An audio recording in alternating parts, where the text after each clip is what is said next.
Hello guys, how are you. आज की video में मैं आपको केराटिन ट्रीटमेंट का कुछ तरीक़ेकार सिखाऊंगी कि केराटिन ट्रीटमेंट किया कैसे जाता है, और इसकी कुछ छोटी छोटी सी टिप्स बताऊंगी। कोई कंप्लीट केराटिन ट्रीटमेंट के बारे में तो मैं आपको नहीं बता सकती, लेकिन इस छोटी सी वीडियो में मैं आपको ये ज़रूर बताऊंगी कि केराटिन ट्रीटमेंट आपको कब करवाना चाहिए, क्यों करवाना चाहिए, और इसके बेनिफिट्स क्या हैं और इसके जो नुकसानात हैं वो भी क्या हैं। तो ये केराटिन ट्रीटमेंट जो है वो आपके बालों को स्मूथ एंड शाइनी करता है, लाइक ये फ्रीज़ी हेयर है। उसके बाद आप ये क्रीम अप्लाई करते हैं, करने के बाद आप उसको वॉश करते हैं, और उसके बाद आप उसके साथ कोई कंडीशनर शैम्पू वगैरह अप्लाई कर रहे होते हैं, इसका स्पेशल होता है। उसके बाद जब आप अपने हेयर को वॉश करते हैं, स्ट्रेटनर करते हैं, फिर उसके बाद दोबारा इसका मास्क अप्लाई करते हैं। इस तरीके से केराटिन ट्रीटमेंट होता है। अच्छा, ये कहना कि आप केराटिन या एक्सटेंसो करवा लें वो आपके मुसलसल बालों में हमेशा रहेगा, 1 साल रहेगा या लाइफ टाइम रहेगा, तो ऐसा कुछ भी नहीं होता। आपको जैसे कि पता है कि फॉर एग्ज़ाम्पल एक आप एग्ज़ाम्पल ले लें, अगर हमारे वाइट हेयर्स होते हैं, ग्रे हेयर्स होते हैं, तो 15 दिन के अंदर अंदर हमारी न्यू जो रूट्स होती हैं वो डेवलप हो जाती हैं, यानी हमारी जो नई जड़ें होती हैं वो 15 दिन के अंदर वाइट बाल हमारे दोबारा आ जाते हैं अगर हम हेयर डाई करते हैं। इसकी मिसाल भी ऐसे ही है, जैसे जैसे आपकी रूट्स डेवलप होती हैं आपका केराटिन ट्रीटमेंट ऊपर से ख़त्म होना शुरू हो जाता है, यानी आपकी रूट्स निकलना शुरू हो जाती है, नीचे से आपके बाल बढ़ना शुरू हो जाते हैं, तो ऊपर से आपका केराटिन ख़त्म होना शुरू हो जाता है। अब वो केराटिन हो या एक्सटेंस हो, ये कहना कि लाइफ टाइम है, कभी ख़राब नहीं होगा, तो ये जितने सैलून वाले होते हैं ये सिर्फ़ और सिर्फ आपको बेवकूफ़ बना रहे होते हैं। रही बात ये कि इसके नुकसानात क्या हैं, तो इसके बहुत ज़्यादा नुकसानात हैं। और इसके नुकसान सबसे बड़ा मैं आपको ये बताती हूँ कि 6 मंथ्स के बाद जब ये केराटिन या एक्सटेंसो आपके बालों से पूरी तरीके से उतर जाता है, ख़त्म हो जाता है, तो जो आपके बालों का पुराना टेक्सचर होता है,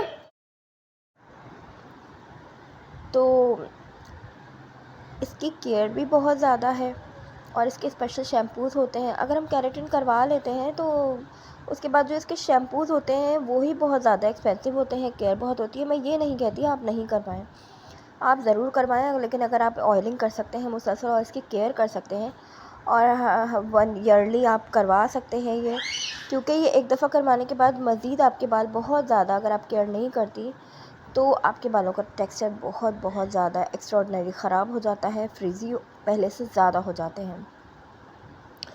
तो अगर आप ये समझती हैं कि आप अपने बालों को टाइम दे सकती हैं, बालों की केयर कर सकती हैं, बालों पे इसके स्पेशल शैम्पूज़ और कंडीशनर और मास्क अप्लाई कर सकती हैं, इस अपने बालों को आप वीकली प्रोटीन दे सकती हैं, तो आप ज़रूर केराटिन की तरफ जाएं। अच्छा, इससे पहले मैंने एक मेहंदी की वीडियो अपलोड की थी जिसमें हिना की, यानी उसमें एलोवेरा और डिफरेंट चीज़ें डाल के, और वो मैंने आपको बताया था। इस तरह वो मैंने भी अपने बालों में अप्लाई किया, और रियली मेरे बाल बहुत बहुत ज़्यादा जो फ्रीज़ी हो रहे थे वो मेरे बाल बहुत अच्छे हो गए। मेरा भी एक्सपीरियंस है, अपने बालों पे एक्सटेंसो 2 से 3 दफ़ा करवा चुकी हूँ, और मेरे बाल बहुत ज़्यादा हेल्दी भी थे, स्ट्रॉन्ग भी थे, लॉन्ग भी थे। लेकिन यही ट्रीटमेंट करवा करवा के और मेरे बाल तो अब बिल्कुल ख़त्म हो चुके हैं, तो अब मैं इसकी तरफ बिल्कुल भी नहीं जाती, क्योंकि हम जो हाउसवाइफ होती हैं वो हम लोग केयर नहीं कर पाती। ये प्रोसेस होता है, देखें, इस तरीके से आपके बालों पे आयरन किया जाता है, आयरन कर कर के आपके बालों को सीधा किया जाता है। उसके बाद आपके बालों में मास्क अप्लाई किया जाता है। ये मास्क आप घर में भी अप्लाई कर सकती हैं, कोई ज़रूरी नहीं है आपको सैलून जाना। और एक्सटेंसो होता है ये लॉरियल का, अगर आप चाहें तो एक्सटेंसो ले लें। इस तरह ची का आता है केराटिन ट्रीटमेंट, ये भी बहुत ज़्यादा फेमस है और इसका रिज़ल्ट भी बहुत अच्छा है। उसके बाद आप डिफरेंट तरह के शैम्पूज़ होते हैं, शॉज़कॉफ का होता है, और स्पेशल अगर आप किसी बड़ी मार्ट में जाती हैं तो वो भी आपको सजेस्ट कर देंगे कि आपके बालों में अगर केराटिन और एक्सटेंसो हुआ है तो आपको कौन सा शैम्पू और कौन सा मास्क और कौन सा कंडीशनर लेना चाहिए। ये 3 चीज़ें आपको अपने बालों में अप्लाई करनी होती हैं। जब तक आप ये अप्लाई करते रहेंगे आपके बाल अच्छे रहेंगे। जहाँ आप छोड़ देंगे ऑयलिंग करना अपने बालों की तो आपके बाल ख़राब हो जाएंगे।